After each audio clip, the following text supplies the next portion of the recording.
ఏపీలో కూటమి ప్రభుత్వం అధికారంలోకి వచ్చిన తరువాత గత పాలనలో అవకతవకలకు పాల్పడిన వారు బెంబేలెత్తిపోతున్నారు. వైసీపీ హయాంలో పలు శాఖల్లో భారీ ఎత్తున అవినీతి జరిగిందన్న ఆరోపణలున్నాయి. కూటమి ప్రభుత్వం అధికారంలోకి రాగానే వైసీపీ హయాంలో అవినీతి అక్రమాలు, భూ కబ్జాల వ్యవహారంపై దృష్టి సారించింది. ఫలితంగా ఒక్కొక్కరి అవినీతి బండారం వెలుగులోకి వస్తోంది. సీఎం చంద్రబాబు నాటి అరాచకాలపై పూర్తి స్థాయి విచారణకు ఆదేశిస్తున్నారు.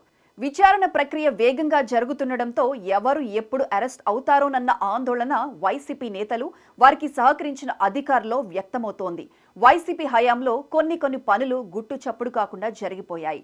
ప్రభుత్వం మారగానే ఎక్కడ తమ గుట్టు బయటపడుతుందో అని వైసీపీ నేతలు ప్రభుత్వ కార్యాలయాల్లో ఫైల్స్ దహనం చేశారు. అధికారుల సపోర్ట్ ఉంటేనే ప్రభుత్వ కార్యాలయాల్లోని ఫైల్స్ దహనం చేసే అవకాశం ఉంటుంది. ముఖ్యంగా మదనపల్లి ఫైల్స్ దహనం ఘటన రాష్ట్రంలో కలకలం రేపింది. మదనపల్లె ఫైళ్ల దహనం కేసుపై సీరియస్ గా దృష్టి సారించింది కూటమి ప్రభుత్వం. ఈ కేసులో అనుమానం ఉన్నవారిని విచారణ చేయాలని అధికారులకు ప్రభుత్వం కీలక ఆదేశాలు జారీ చేసిన సంగతి తెలిసిందే. ఈ కేసులో మాజీ మంత్రి పెద్దిరెడ్డి రామచంద్రారెడ్డి ప్రధాన అనుచరుడు మాధవరెడ్డిని సిఐడి పోలీసులు అరెస్ట్ కూడా చేశారు. అంతేకాదు, ఫైళ్ల దహనం ఘటనలో మొత్తం 9 మందిపై సిఐడి పోలీసులు కేసు నమోదు చేశారు. ఈ కేసులో మదనపల్లె మాజీ ఆర్డీఓ మురళిని కూడా ఏసీబీ అధికారులు అరెస్ట్ చేసి జైలుకు పంపించారు. అలాగే సీనియర్ అసిస్టెంట్ గౌతమ్ తేజ్ను కూడా పోలీసులు అరెస్ట్ చేశారు. ఈ కేసులో రాజకీయ నాయకుల ప్రమేయం ఉన్నట్లు అనుమానాలు వ్యక్తమయ్యాయి. మాజీ మంత్రి పెద్దిరెడ్డి రామచంద్రారెడ్డి అనుచరులు ఈ కుట్రలో భాగస్వాములుగా ఉన్నట్లు ప్రభుత్వం నిర్ధారించింది. ప్రస్తుతం ఈ కేసు దర్యాప్తు కొనసాగుతోంది. రెవెన్యూ శాఖ, సిఐడి అధికారులు మరింత లోతుగా విచారణ చేస్తున్నారు. భవిష్యత్తులో మరిన్ని వివరాలు వెలుగులోకి వచ్చే అవకాశం ఉంది. మదనపల్లె సబ్ కలెక్టరేట్లో 2024 జూలై 21న జరిగిన ఫైళ్ల దహనం కేసు ఏపీలో పెద్ద సంచలనం సృష్టించింది. దానికి సంబంధించి కుట్రదారులను, సూత్రధారులను గుర్తించే పని చేపట్టింది సర్కార్. ఫైల్లో కుట్ర దాగి ఉందని గుర్తించిన ప్రభుత్వం, రెవెన్యూ అధికారులు వైసీపీ లీడర్స్ తో కుమ్మక్కై ప్రభుత్వ మార్గదర్శకాలు, నిబంధనలు, చట్టాలను ఉల్లంఘించినట్లు నిర్ధారించి చర్యలు చేపట్టింది.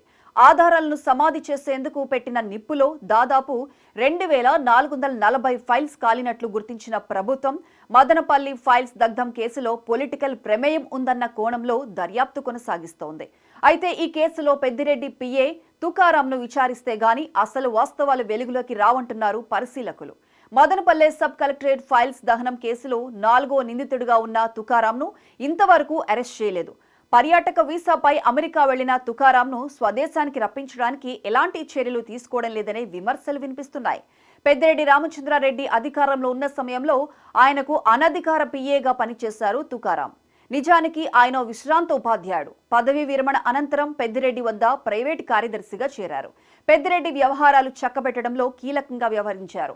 కేసు తీవ్రత దృష్ట్యా తనను అరెస్ట్ చేస్తారని భయపడిన తుకారాం ముందస్తు బెయిల్ కోసం గతేడాది డిసెంబర్ 10న హైకోర్టు గడప తొక్కారు.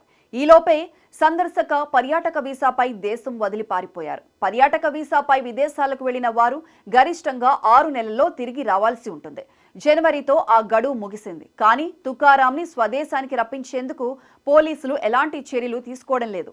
తుకారాంను అరెస్ట్ చేసి విచారిస్తే పెద్దిరెడ్డి రామచంద్రారెడ్డి భూదందాలు, అక్రమాలు మరిన్ని వెలుగులోకి వచ్చే అవకాశం ఉందని రాజకీయ వర్గాల్లో చర్చ జరుగుతోంది.